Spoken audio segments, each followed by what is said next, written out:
The motel register showed 64 names. 63 people checked out.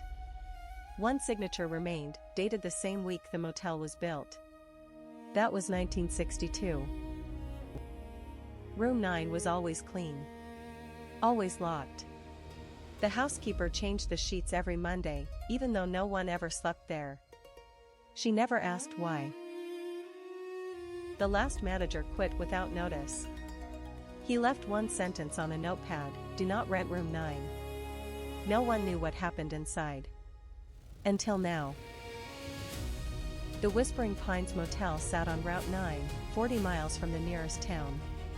12 rooms. One office. One story that nobody in the county talked about. It was built in the summer of 1962 by a man named Harold Voss. He ran it alone for 11 years. Then one morning, he was simply gone. Guests came and went. Truckers, travelers, families passing through. Most remembered nothing unusual. Except those who stayed in room 9. Room 9 was at the far end of the building. The last door before the tree line began. At night, the trees seemed closer than they should have been. The room looked ordinary. 2 beds. A wooden dresser. A mirror that faced the door. The kind of mirror that shows you things you are not expecting to see.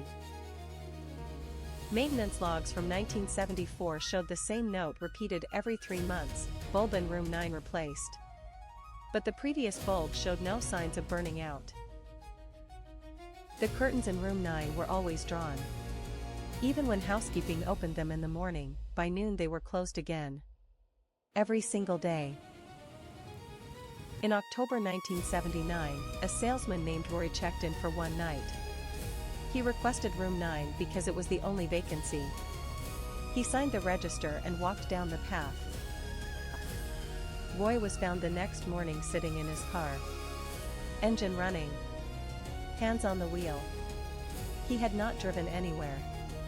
He simply sat there from 3 a.m. until dawn. When the manager asked what happened, Roy said he woke up at 3 a.m. and felt something watching him from the corner of the room. He did not look. He left immediately. He said the corner near the dresser felt cold. Not like a draft. Cold like the air before a storm. Cold like something was standing there, perfectly still. Roy never returned. But he called the motel 3 times over the following year. Each time he asked the same question: "Is someone still staying in room 9?" The manager always said no. The room was empty. Roy would go quiet for a long moment, then say, "That is what I was afraid of." Then he would hang up. His name appears in the motel register just once. One night. One signature. But on the page behind it, pressed faintly through the paper, a second entry. Same date. Different handwriting. The second name was not readable. The ink had faded or never fully dried. But the room number was clear. Room 9. And the checkout date was left blank. Martha worked at the motel for 22 years. She cleaned every room, every week. She outlasted 4 managers and never once called in sick. She had one rule she never explained. She would clean room 9 only before noon. If she had not finished by 12, she would come back the next morning instead. A young coworker once asked her why.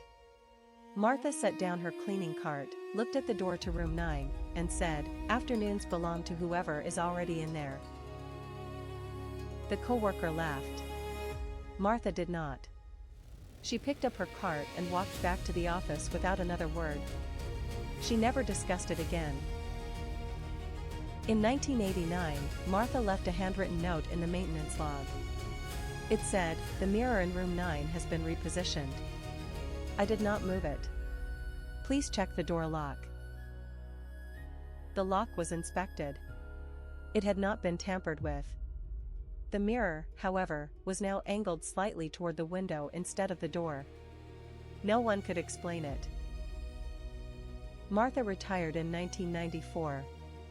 At her retirement dinner, someone asked her what was the strangest thing she ever saw at the motel. She smiled and said, "I never looked long enough to find out." In 2003, a historian researching Route 9 asked to photograph the old guest register. The manager agreed and brought out 3 leather-bound books covering 1962 to 1991. The historian noticed something on page 1. The very first entry in the register was for room 9. Checked in June 14, 1962. The checkout column was empty. Every other entry on that page had a checkout date. Some guests stayed 1 night. Some stayed a week. The first entry had nothing. Just a name and a room number. The name was written in a careful, deliberate hand. The letters were even and unhurried, as if the person had all the time in the world while writing it. The historian could not fully read the name. The ink in that one entry was darker than the rest, almost black, and had a slight texture, as if it had been pressed into the paper. He photographed the page and left. That evening he reviewed the image on his laptop. In the reflection of the slightly glossy paper, visible in the photograph, was the mirror. The mirror from room 9. You could see it in the reflection of the register page. And in the mirror, at the edge of the frame, something was standing in the corner of the room. The mirror became the center of every story about room 9. Guests described it differently. Some said it showed the room a half-second behind, like a delay. Others said it showed the room correctly, but with one difference: there was always a shape in the corner near the dresser. Not clearly human. Just a presence. One guest sketched what she saw in the mirror. She drew it on the back of a receipt and left it tucked under the lamp. The next guest found it and left it there too. By 2001, there were 11 sketches under that lamp. All drawn by different people. All showing the same corner. All showing the same shape. None of them identical, but all recognizable. A paranormal researcher visited in 2005 and spent 3 nights in room 9. He set up a camera facing the mirror. He recorded 72 hours of footage. In 68 of those hours, the footage showed nothing unusual. In 4 hours, between 3 a.m. and 4 a.m. on each of the 3 nights, the camera feed showed static.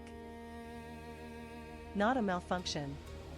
The other cameras in the room worked perfectly during those same hours. Only the one facing the mirror went dark. Every night. Same hour. Same duration. The researcher published his findings in a small journal. He concluded the mirror was not the source of anything. He wrote, "The mirror only shows what is already there." In 2009, a new manager named Daniel decided to renovate room 9. It had not been updated since the 1970s. He wanted to replace the furniture, repaint the walls, and remove the mirror. The renovation crew arrived on a Tuesday. By Wednesday afternoon, 2 workers had quit. They gave no reason. They simply stopped coming and did not answer calls. The remaining crew finished painting. But when Daniel came to inspect the room, the mirror was still on the wall. He asked who had failed to remove it. No one admitted to it. He tried to remove it himself. The mirror was not bolted or glued. It should have lifted off easily. But Daniel said it felt like pulling against resistance. Like something was holding it from the other side. He left it. The room was repainted, refurnished. New beds, new dresser, new curtains. The mirror stayed. Daniel told himself it was just a heavy frame. The first guest after the renovation checked into room 9 on a Friday. By Saturday morning she was at the front desk asking to change rooms. She looked tired. She said she had not slept. She said the new furniture looked different in the mirror. Older. Like the room in the mirror had not been renovated. Like the mirror was still showing 1962. Daniel looked at the mirror. He saw only the new room, perfectly reflected. He offered her a different room and she took it. She left a review online, "Do not stay in room 9." In 2019, a documentary filmmaker arrived to shoot a short film about the motel's history. She had read about the register, the mirror, and the unnamed first guest. She interviewed Daniel, the retired housekeeper's daughter, and 3 former guests. Each described the same feeling, a sense that room 9 was already occupied when you entered. Not haunted. Not threatening. Just occupied. Like walking into someone's home while they are in the other room. Present but not visible. Waiting but not watching. The filmmaker requested access to the original register. She wanted to try to read the first entry. She brought ultraviolet light and high-resolution scanning equipment. Under ultraviolet light, the first entry on page 1 became clearer. The checkout date column, blank to the naked eye, showed something. Not a date.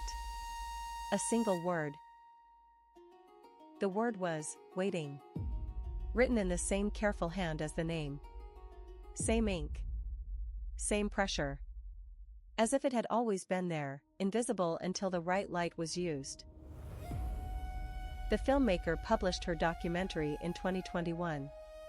In the final scene, she stands outside room 9 and reads from the register. The door behind her is closed. As she reads the name aloud, the camera catches the window of room 9. The curtain, which was open when filming began, is now closed. No one is inside the room. The motel still operates today. Room 9 is still on the booking system. It shows as available. It is never actually rented. The staff knows not to assign it. The mirror is still on the wall. The register is kept in a locked drawer in the office. The first page is no longer shown to researchers or historians. Every Monday morning, the sheets in room 9 are changed. The housekeeper finishes before noon. The curtains, opened at the start of her shift, are closed by the time she leaves. 64 names in the register. 63 checkouts. 1 guest who never left. 1 room that is never empty. The sign outside still reads, "Vacancy."